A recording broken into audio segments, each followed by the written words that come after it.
안녕하셨어요? 안녕하세요. 오늘 우리가 주제가 우리 신앙생활에서 아마 제일 중요한 하느님의 사랑일 거예요.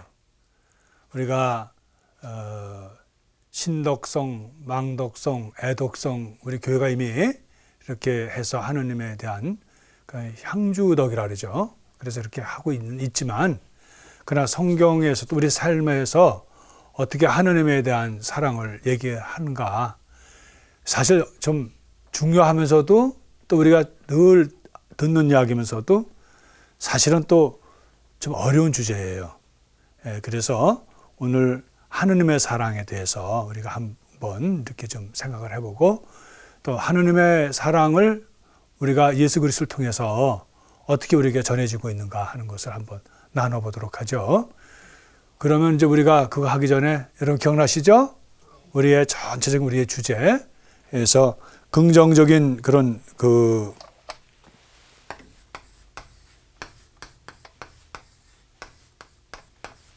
긍정적인 사고를 통해서 우리가 신앙생활을 한다 하는 이야기. 그리고 아마 신앙의 가장 중요한 그 바탕이 아마 긍정적인 삶일 거예요. 그 다음에 이제 감사하는 거. 우리가 감사할 일도 많은데 사실 감사하는 일이 쉬운 일은 아니에요. 왜냐하면 성경에도 우리가 예수님께서 나병 환자 10명을 치유해 주셨잖아요. 그죠? 근데 정작 정말 감사하고 와서 인사하는 사람은 한 명인 걸 미루어 봐서 아마 우리 전체 이렇게 얘기하면 좀 이상하지만 10% 정도만 10명이면 한 명이면 우리가 감사하고 사는 일도 쉬운 일은 아니다 하는 거. 그 다음에 우리의 표정이 제가 그랬죠. 우리 한국 사람들의 표정이 가만히 있으면 약간 심통이 난 얼굴이고 또 괜히 좀 우울한 얼굴이고 세상 근심 걱정을 자기 혼자 다 짊어진 얼굴이래요. 그래서 우리가 노력하지 않으면 사실 우리의 입가에 미소 띄는 거 쉽지는 않습니다. 그래서 오늘은 어떤 뭐를 할까요?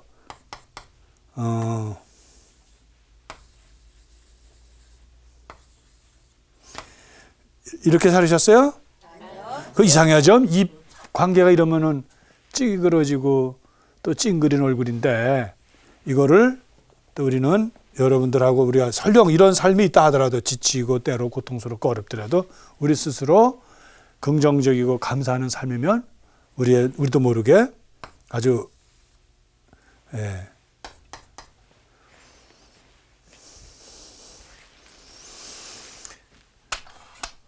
그리고 오늘 우리 전체 주제 그것은 하느님의 사랑에 대해서 한번 우리가 보죠.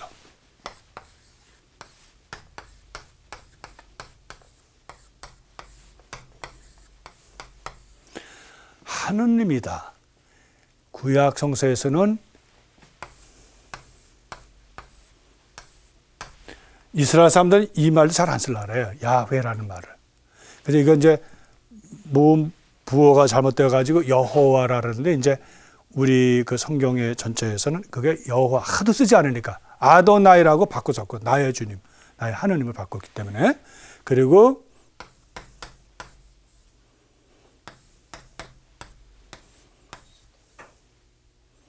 엘로힘 그래서 야훼 엘로힘 근데 제가 갑자기 히브리어 말을 안 쓰려고 그래요. 왜냐면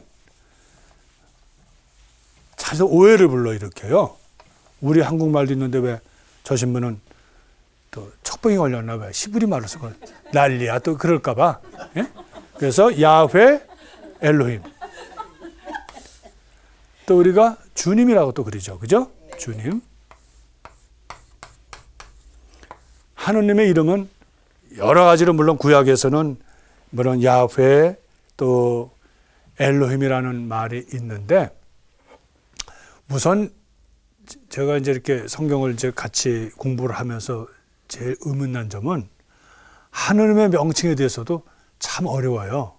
우선 제일 힘든 것이 야훼라는 이름과 엘로힘이라는 이름이 성경에 나와 있는데 이것이 어떤 관계에서 어떤 때는 엘로힘이고 어떤 야훼냐, 학자들마다 좀 있는데 확실한 그 설은 없어요.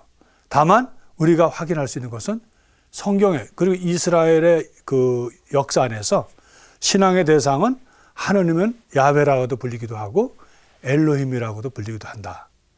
근데 너무 재밌는 것은 엘로힘이라는 것은 하느님은 한 분이시다 이렇게 얘기를 하는데 엘로힘이라는 자체가요 복수예요. 엘이라는 이건 할 수 없이 히브리어를 써야 됩니다. 미안합니다. 하느님이라는 엘의 복수가 엘로힘이 된 거예요. 근데 왜 한 분이신 하느님이 복수여야 되느냐? 그래서 우리가 이제 그 흔적을 이제 억지로 부린다면 하느님이 이 세상을 창조하시고 사람 만들 때 우리의 모상으로 닮은이라고 해서 우리라고 복수를 썼다. 물론 이제 그거 가지고 또 이제 얘기가 있겠지만은 그러나 우리라는 거 그리고 이제 또 롯에게 그 아브라함과 그 소돔과 고모라에 있는 그런 거 또 아브라함에게 나타난 새 나그네 대해서 아시죠? 사막에서. 근데 그분이 바로 하느님으로 나오거든요. 그래서 세 분과 또 엘이라는 고대 근동 지방의 신의 이름, 고등 신의 이름이 신의 이름이 엘이었거든요. 이것이 어떻게 해서 엘로힘이 되었는지에 대해서는 사실 여러 가지 학설이 있지만 우리가 이해하기는 좀 어렵다는 거예요. 그러니까 하느님의 이름에 대해서도 이렇게 어렵고요. 여러분들 기억나시죠? 탈출기에서 모세가 이제 하느님의 소명을 받고 호렙산에서 불림을 받잖아요. 그죠? 그리고서는 이제 이집트로 가야 되는데 그때 하느님께 흥정을 하잖아요. 내 가긴 간다. 내 가기는 싫은데 당신은 억지로 가라는 가긴 가는데 그러면 내가 그냥 무턱덕 가서 내가 너희들을 구하러 왔다 그러면 그 사람 믿겠냐? 그러니까 나를 파견한 사람이 누군지에 대해서 그렇게 얘기를 해주면 안 되겠냐? 다시 말하면 좀 성함 좀 알려주시죠.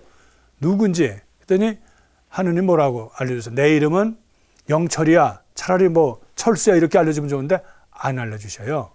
거기에서는 나는 있는 사람 바로 그 사람이다. 히브리 말로 하면 존재하는 그 사람, 바로 그 존재하는 사람. 그래서 굉장히 어려워요.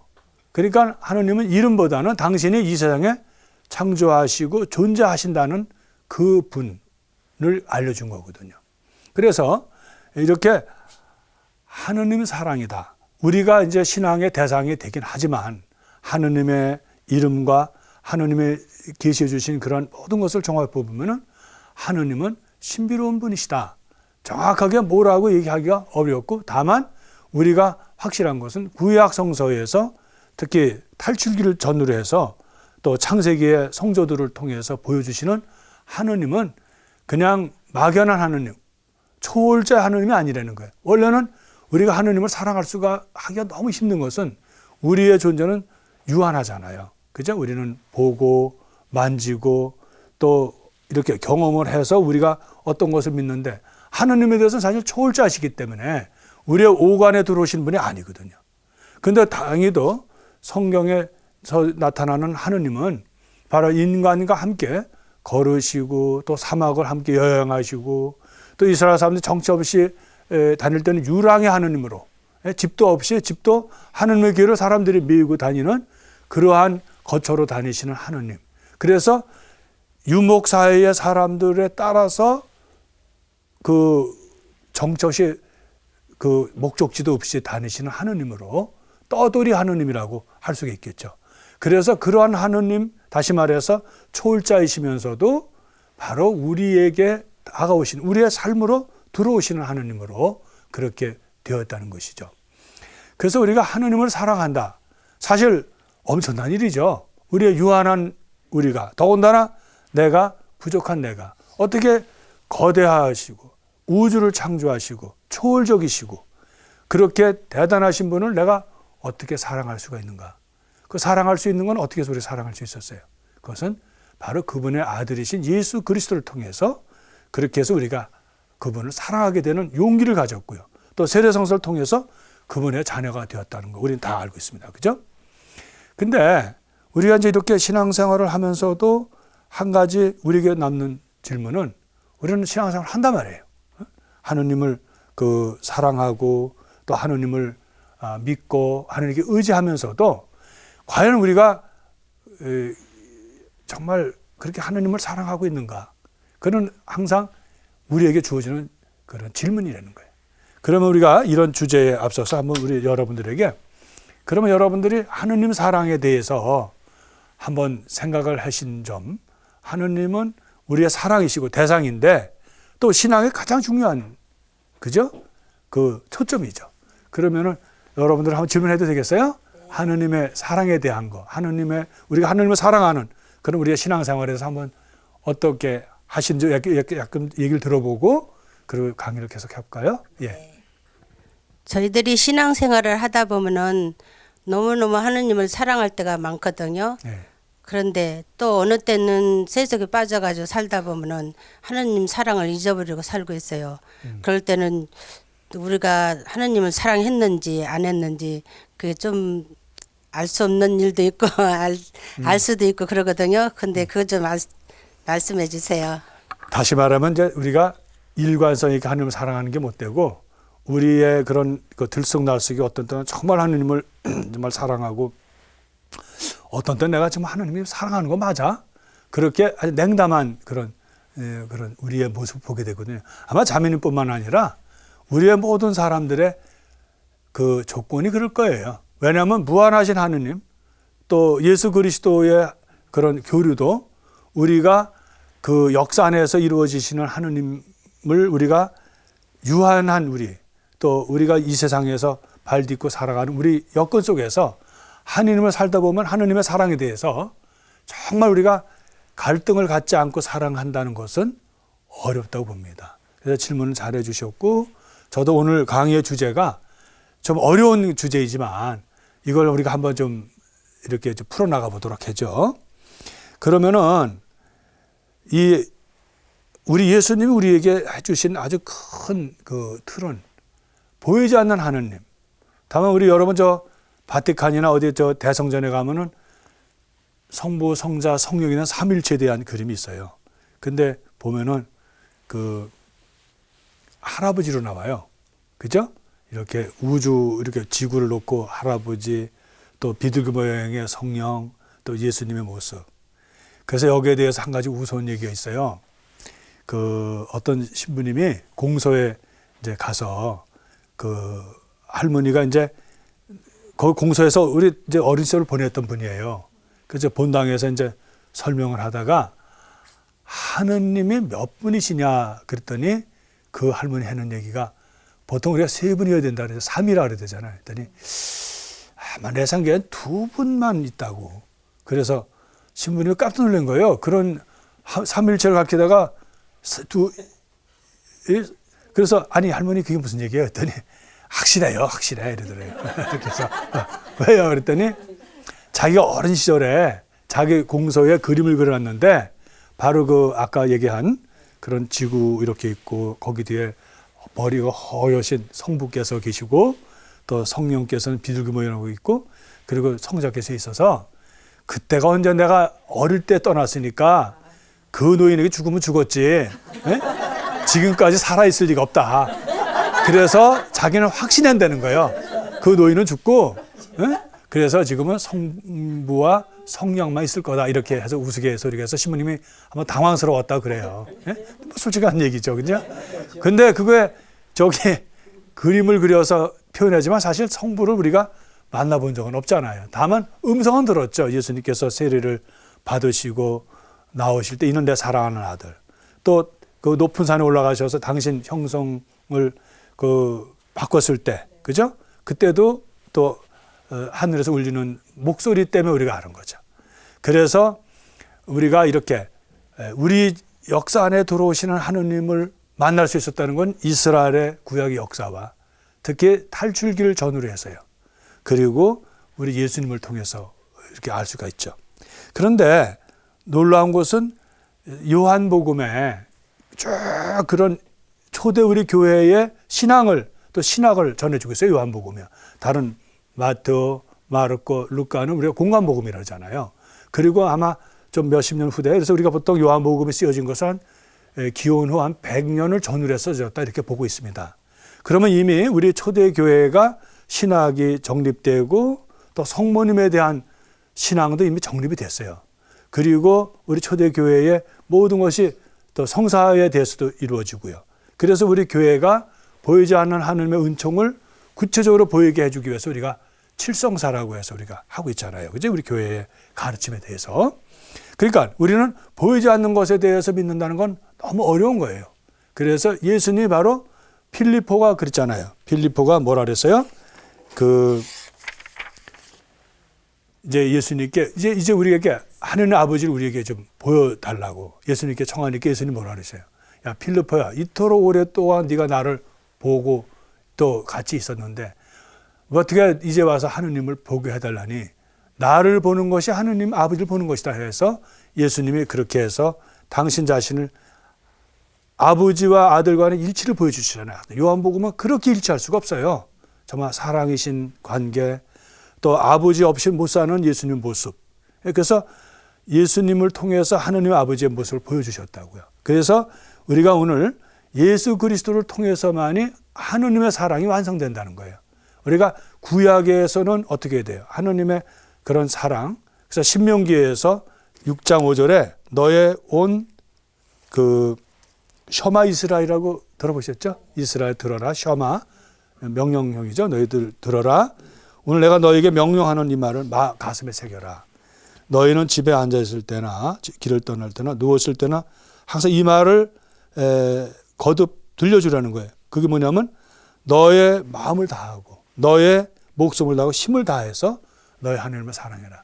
물론 이걸 우리가 또 문장을 가지고 얘기를 할 수 있지만 거듭 강조함으로써 정말 어떤 것보다도 하나님을 사랑하라고 했는데 이스라엘 사람들은 하나님이 누구신지에 대해서 얘기하기보다는 하나님은 모세에게 계시했던 대로 이미 이스라엘 역사에 존재하시는 분으로 있는 자, 바로 그 자가 바로 당신이라는 걸 알려주심으로써 하나님의 존재에 대해서 이미 존재하고 하나님을 인격신으로 어떤 추상적인 하나님이 아니라 바로 이스라엘과 같이 숨쉬는 하나님으로서 그래서 여기에서 너의 자손들에게 또 이것을 일러주려는 거예요. 하나님 사랑에 대해서.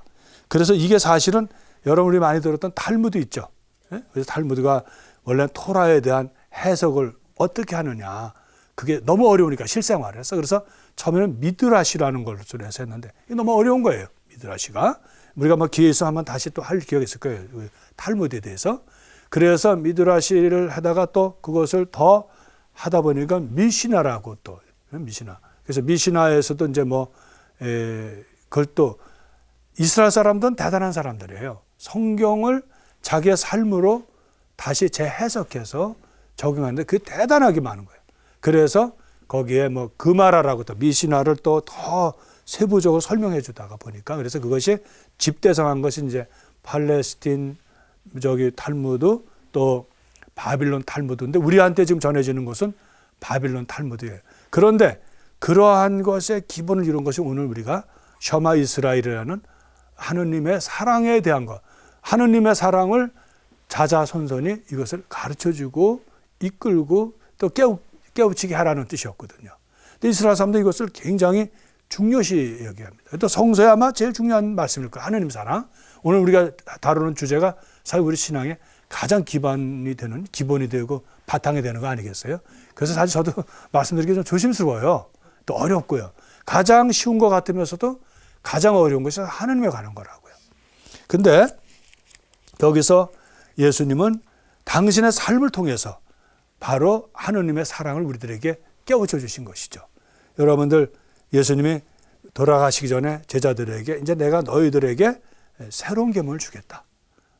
그러면 이제까지 했던 건 흔 계명이냐? 그렇게 생각하셔요? 흔 계명, 새 계명이에요? 바로 흔 계명이라는 건 구약에서 가르쳐주는 하느님의 사랑이에요. 하느님의 사랑은 이제 하느님은 소외된 사람들을 보호해주는 그런 사랑을 많이 보여주셔요. 특히 신명기에서. 그런데 그 하느님의 사랑은 뭐냐면 정말 의지가지 없는 고아들 또 이방인들 또 여자분들 뭐 이래서 그 사람들 보호해 주는 건데 그 하느님의 사랑은 바로 여기에서 우리들에게 보여주는 것은 자기의 중심이에요. 하느님의 그런 이웃사랑을 내 중심으로. 그래서 너의 혈육처럼 다른 사람도 대하라. 네 자신처럼 대하라. 그래서 내 자신, 내 혈육, 내 가족이라서 내가 중심이었던 거예요. 근데 예수님은 새 계명은 거기 뭐라 그러셨냐면 내가 너희를 사랑한 것처럼 너희도 서로 사랑하라고 그랬어요. 그죠?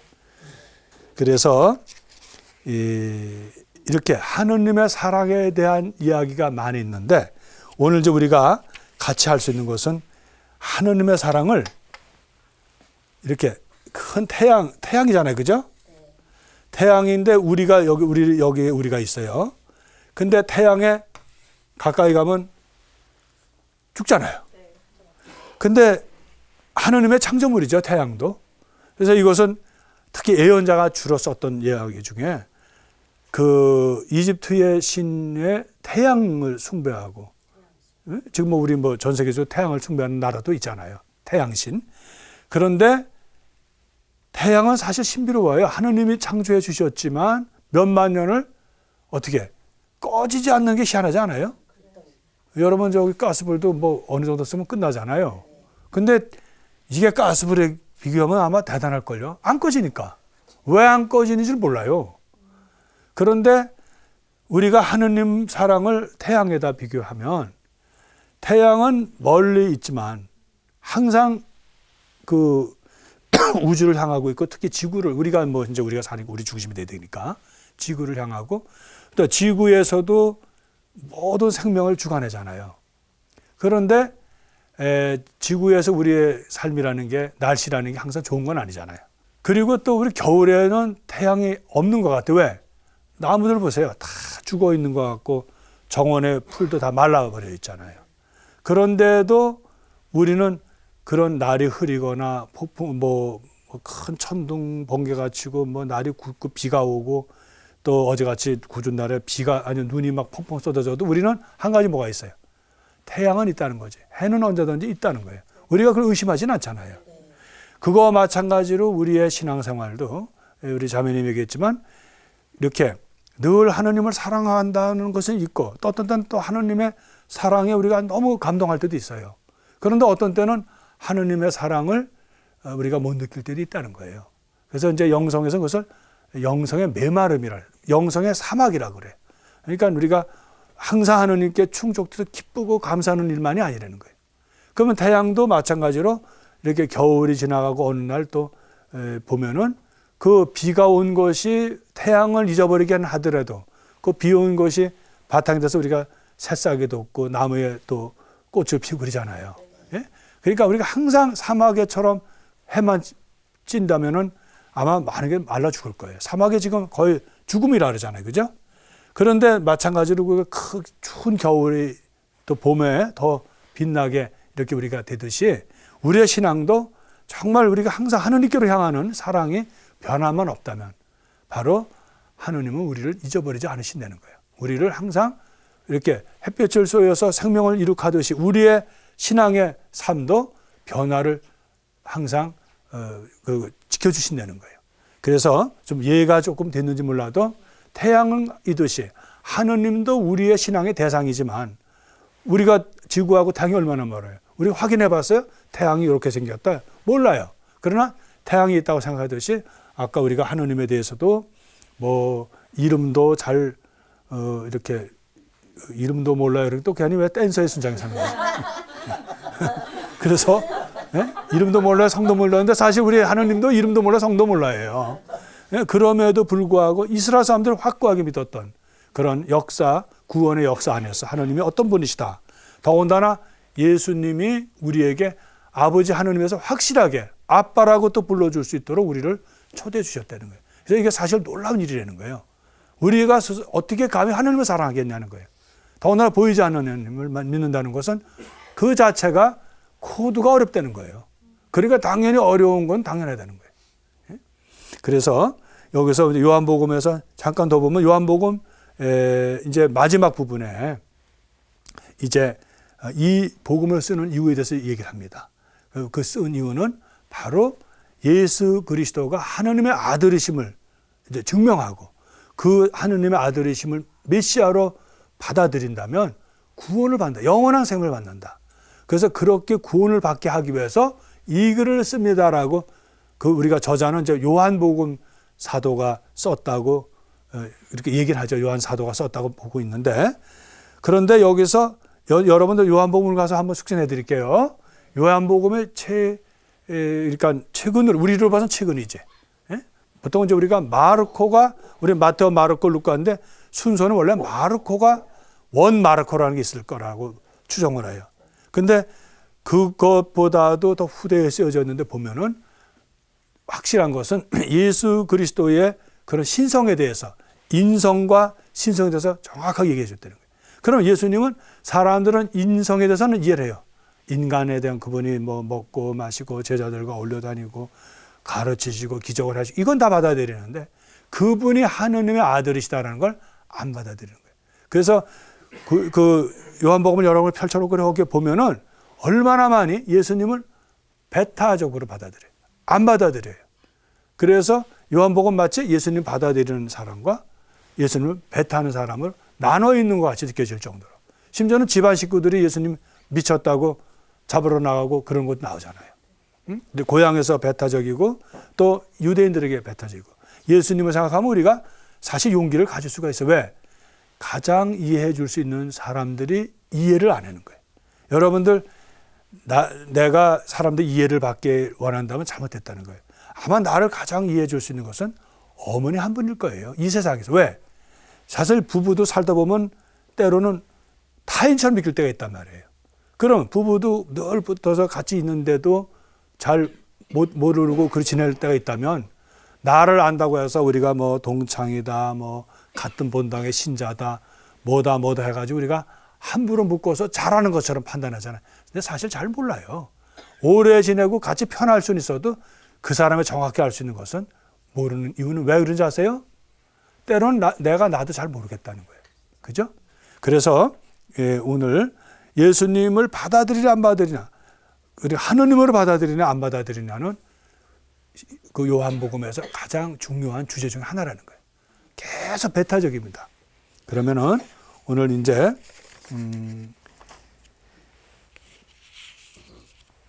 제가 이제 이렇게 글을 보다 보니까 알퐁소 성인이 참 우리 신학적으로 뛰어나신 분인데 하느님 사랑에 대해서 그에 대해서 많이 이렇게 쓰신 분이에요.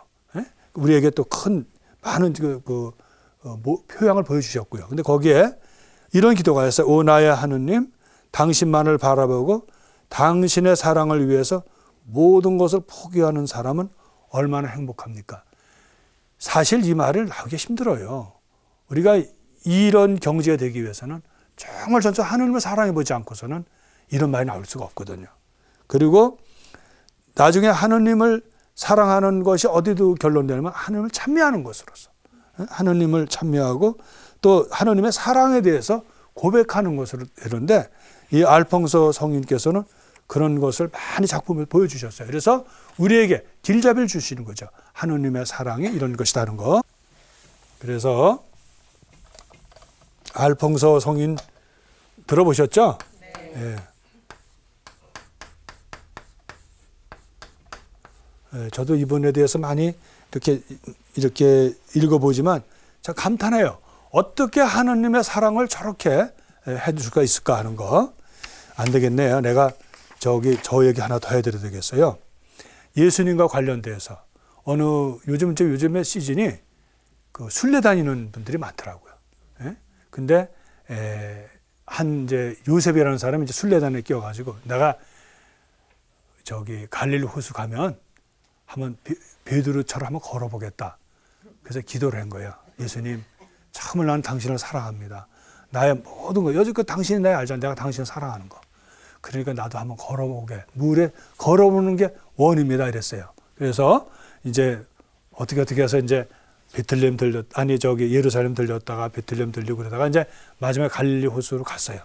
가가지고 이제 베드로가 가기 전에 아주 열심히 묵주의 기도도 하고 또 예수님께 간절히 나는 한 번만 걸어보는 게 원이다. 그래서 예수님께 이제 그렇게 기도를 하고 와서 딱 그 물에 한 발 오른발을 딱 대고 왼발을 딱 대려는데 후딱 빠져버렸어요. 그래서 이제 너무 슬픈 거야. 내 신앙이 이것밖에 안 나. 예수님은 이 산더러 옮겨서 저쪽으로 가라도 된다 그러는데 그렇게 성지순례 오기 전서부터 열심히 기도하고 성체제비도 하고 묵제기도도 하고 예수님께 했는데 왜 빠지냐 이거예요. 너무너무 실망했어요. 그래서 거기 같이 온 신부님에게 신부님 나는 너무 슬퍼요. 이 순례가 뭐가 소용이 있어요. 이게 나의 신앙이 이것밖에 안 되는데 뭔데 했더니 그 얘기를 한 거예요. 내가 이렇게 예수님 간절히 해서 무리를 좀 걸으려고 그랬더니 빠져서 내 신앙이 나는 형편없다 그러니까 그 신부님 하는 이야기 뭔지 알아요? 야 예수님이 너 보고 오라 그러대? 그래서 아니요 그랬더니 그러니까 빠지지. 베드로는 예수님이 오라 그랬어. 오라 할 때 가. 알았지? 오라 그러지도 않는데 네가 뭔데 걸어가. 그럼 빠지지. 됐습니까? 네. 그래서 우리 예수님 우리가 하느님의 사랑에서는 어렵지만 예수님의 사랑에 대해서 우리가 더 다가오잖아요. 왜? 예수님은 바로 우리와 함께 정말 고통도 받으시고 또 실망도 하시고 사람들로부터 배척받으시고 그래서 때로 우리가 외롭지가 않아요. 왜? 우리가 사람들로부터 다 이해받기를 원하는 게 우리의 본성이에요. 여러분 자식들에게 다 내 엄마를 또 아버지를 이해해 줬으면 하잖아요. 근데 예수님 하나님의 아들이신데도 이해받기는커녕 몰려가지고 결국 돌아가셨잖아요. 근데 그 사실 하나만도 우리한테 큰 위로가 된다는 거예요. 그래서 우리가 교만한 거죠. 내가 같이 있는 사람들 나 다 이해해 주기를. 근데 그건 아니라는 거예요. 그래서 저는 이제 항상 그 하느님을 사랑하는 분들에 대해서 이제 보는데 제가 이렇게 몇 군데 있다가 한 번은 로마에서 지낼 때인데 어느 분이 이제 이렇게 주방에서 일을 하셔요. 근데 자기는 하느님을 너무너무 사랑한다는 거예요. 그 거기서 주방에서 얼마 되니까 42년인가를 일했대. 주방에서만. 그래서 제가 42년 동안 어떻게 거기서 그 주방에서 그 부엌에서만 일하냐. 그러려고 수도자 됐다는 건 좀 너무 억울한 거 아니야. 이제 이런 별 생각이 들었는데 그분이 한 얘기가 여기가 제가 하느님께 사랑을 고백하는 좋은 장소라는 거예요. 내가 기도하면서 얼마나 기쁘는가 우리 수도자들에게 장도 보고 와서 그거를 해주고 또 그러면서 기도한다는 거예요. 예수님 여기다 소금을 더 넣을까요? 말까요? 예수님 뭐 요리를 해보셨겠어요? 근데 그분은 그런 것까지도 그래서 늘 성가를 부른다는 거예요. 감사하는 마음. 그래서 그 부엌이 42년 동안 있었던 그 부엌이 자기 하느님 만나는 주 장소라는 거예요. 성당도 물론 스님 뭐 성물도 뭐 선을 기도하겠지만 주로 하루 종일 있는 시간이 그 부엌에는 감자도 깎고 뭐 어떤 때 뭐 샐러드 다듬고 그런 데는 거예요. 그래서 자기는 다른 자매들도 어디 가서 그 사도직을 하지만 자기는 부엌에서 하는 그 사도직이 너무 고맙다는 거예요. 그런데 제가 이제 귀국을 했어요. 귀국을 해가지고 한 수도원에 좀 있게 됐는데 거기에 저 사제관에 그 스페인 스님이 계셨어요. 제가 그분을 항상 존경하는 거는 그분이 참 신앙이 대단하다는 거예요.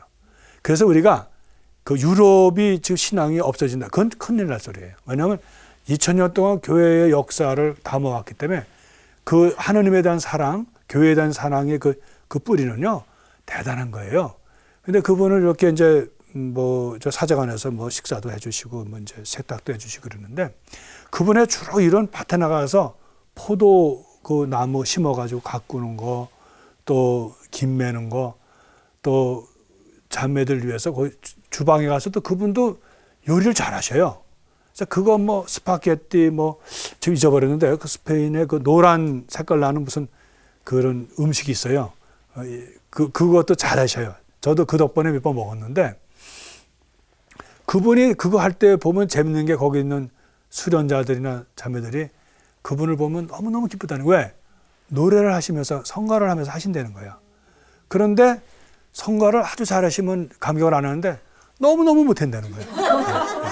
그래서 너무 감격해요. 그 못하는 성가를 가지고 그렇게 기쁘게 한다는 거예요. 그래서 용기가 안 난다는 거예요. 우리가 노래 잘하는 것도 멋있지만 노래 못하면서 열심히 하는 것도 멋있거든요.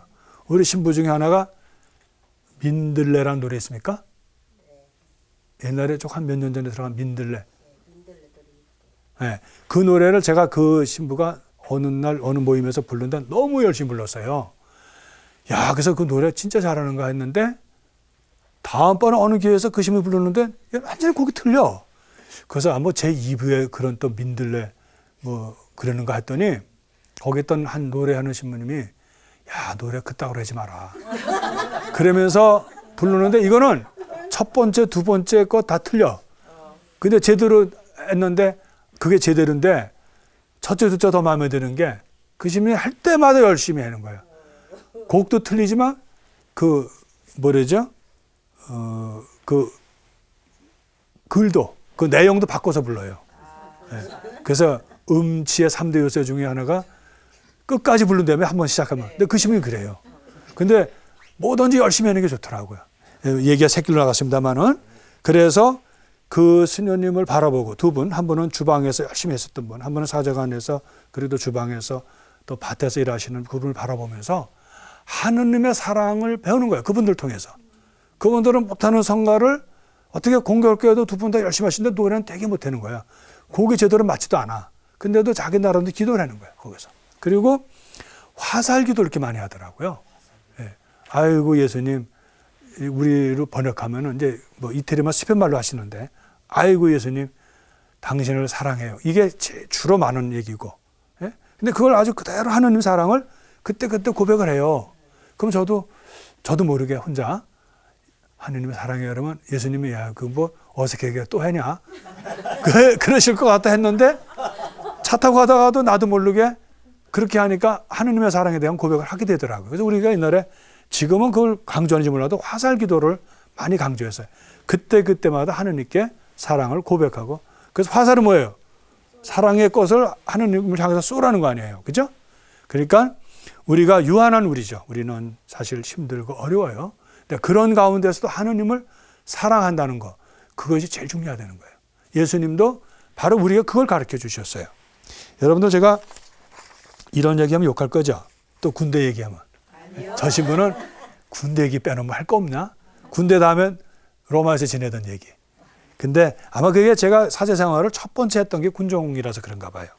제가 우리 이제 사제관을 이제 이렇게 산 조금 떨어진 데다가 윗다른 데다가 저희가 이제 서울 쪽으로부터 이제 땅을 얻어서 성당을 지었어요. 그 옆에 사장을 조금 지었는데 불행하게도 그게 그 들어가는 밭으로 들어가서 외딴 데 있어요. 그러니까 이제 우리 신자들 중에 거기에 이제 공소 신자도 있고 이제 군인 장교들도 있는데 이제 공소 신자분 중에서 강아지를 한 마리는 저희 어머니도 드렸어요. 그래서 제가 없는 동안에 그 강아지하고 좀 이렇게 위로를 하고 살라는데 나는 세상에 태어나도 그렇게 못생긴 강아지는 처음 본 것 같아. 강아지에 그 족보가 없어요.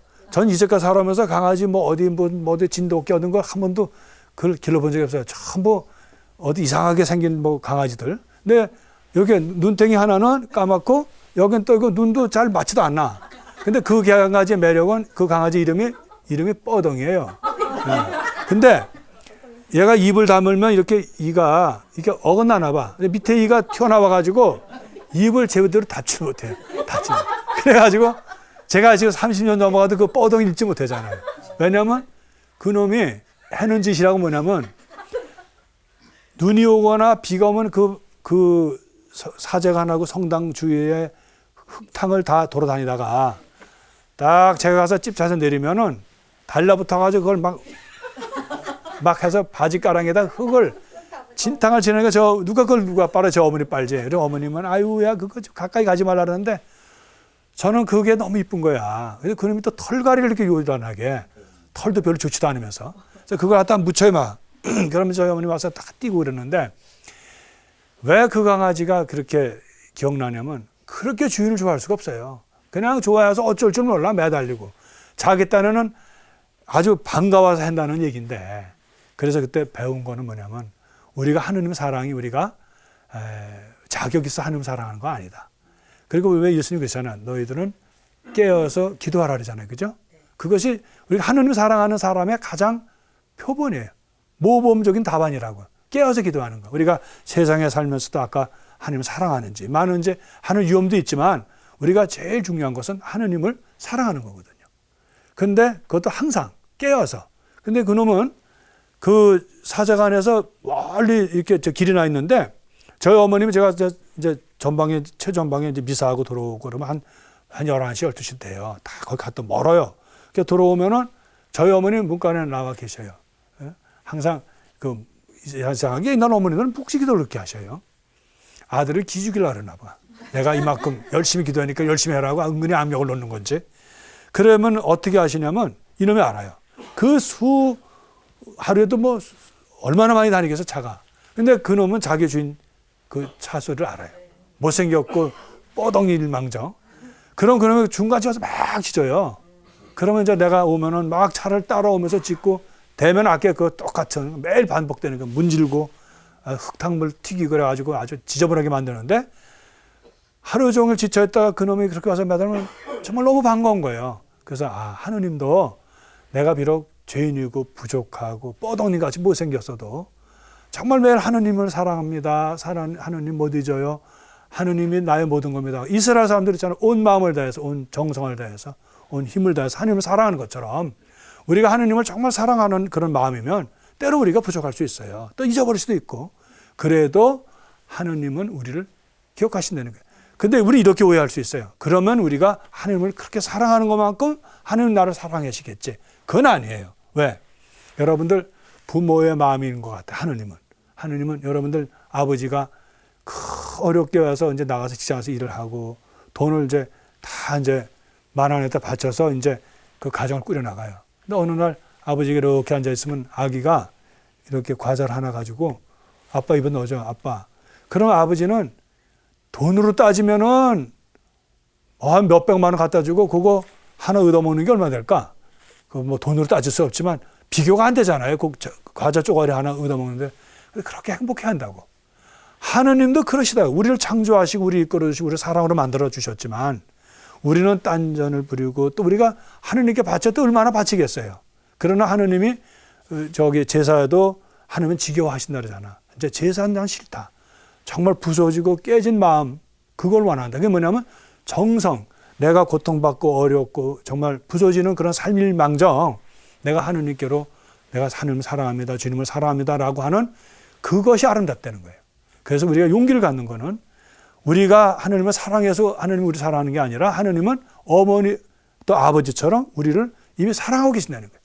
그래서 우리가 바치는 거는 기껏해야 개털이나 묻히고 진흙이나 묻히듯이 하느님께 형편없을 거라고요. 그래도 하나님이 우리를 귀엽게 보고 이쁘게 보는 거는 바로 우리가 하나님을 사랑하기 때문에 그렇다는데 거기에 많은 우리의 중에서 아빌라 데레사 수녀님을 이렇게 보면은 데데레사 그분이 그 하나님의 사랑에 대한 저술이나 또 영혼의 성이라는 이런 걸 보면 참 아름다운 글이에요. 하나님의 사랑을 어쩜 이렇게 표현을 잘하고 정말 우리 교회의 정말 교부로서 또 영성가로서 이렇게 해주는데 그뿐만 아니라 우리의 순교 성인 성녀들 보세요.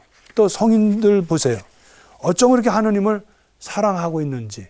그래서 우리가 성인들이나 또 교회의 그런 가르침에 대해서 우리가 배울 수 있는 것은 하나님의 사랑은 영원하시다는 거예요. 우리가 우리의 무한하신 하나님. 그러면서도 우리는 유한하고 부족하지만 하나님은 그 사랑을 우리에게 원하신다는 거예요. 마치 그 빵을 많게 하는 기적에 5,000명을 먹이는데 왜 먹는 데는 왜 여자하고 아이들은 빼는지 모르겠어요. 그거는 예수님한테 복음사한테 물어보세요. 내 잘못 아니에요. 그럼 5,000명 이상 넘는단 말이에요. 그럼 빵 5개 가지고 하나 가지고 1,000명을 먹였다는 거예요. 숫자로 따지면. 이게 되겠어요? 그래도 하느님은 그 놀라운 기적을 하시기 위해서도 빵 5개가 필요하셨다는 거예요. 그러면 우리가 신앙생활을 하면서도 우리가 부족하고 어렵더라도 내가 할 수 있는 최선의 것, 빵 5개 아무것도 아닌 그거, 또 개털 같은 그런 나의 좀 어떻게 보면 사랑도 아닌 그런 건데도 하느님은 그것을 기쁘게 받아들이고 이끌어 주신다는 거예요. 그래서 오늘 우리는 하느님의 사랑에 대해서 다 할 수는 없지만 에레미야 예언자가 이런 얘기를 합니다. 하느님, 나는 당신하고 이제 거래 안 한다. 당신하고 거래하다가 매일 얻어맞고 저 터지고 죽을 뻔하기도 하고 그런 하느님하고 내가 뭐하러 거래하냐. 이제 안 한다. 원래 하느님은 예레미야 안 가겠다는 거 막 억지로 꾸짖겨가지고 예언자를 만들었잖아요. 그런데 예레미야의 그런 놀라운 것은 그 뭐라 그러냐면 이제 내가 당신하고 다시는 거래 안 하고 사람들이 나를 마고로 미사비비라 그런다. 저놈은 이제 희망이는 없다. 놀리더라도 내가 실망하지 않는 것은 바로 당신을 사랑하기 때문이다. 그 사랑이 어떤 사랑이냐?